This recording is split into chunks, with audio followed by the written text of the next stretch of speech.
তো বন্ধুরা, দুপুরে রান্না শুরু করে দিয়েছি। ওদিকে ভাত বসিয়ে দিয়েছি আর এদিকে আমি সবজি কাটতে বসেছি। পটল, করলা, আলু সব নিয়ে বসে গেছি।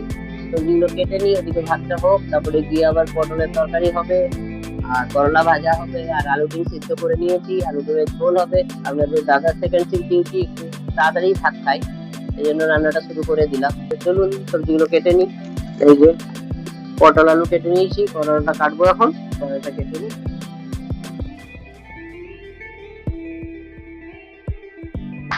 পটল ভাজতে ভাজতে কড়াইটা পুড়ে গেল, মশলাটা কষে নি। পটল গুলো ভাজা হয়ে গেছে, আলু আর পটল ভেজে রেখে দিয়েছি। এখন দেখিনি, তেলে জিরা আর এক টুকরো দারচিনি আর দুটো লবঙ্গ দিয়েছি। ছোট এলাচটা নেই, না শেষ হয়ে গেছে ছোট এলাচটা। কি গন্ধ, কোন কি নাই তো দিচ্ছি। মশলাটা একটু কষে এবার পটল আলুটা দিই।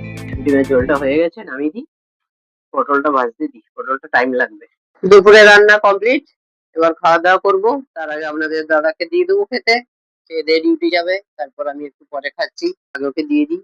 তো তার আগে বলে দিই কি কি বানিয়েছি। এই যে ভাত হয়েছে, করলা ভাজা আর হয়েছে ডিমের ঝোল। আর আজকে করেছি পটলের তরকারি, কয়েকটা চিংড়ি জমা ছিল সেগুলো মিশিয়ে দিয়েছি।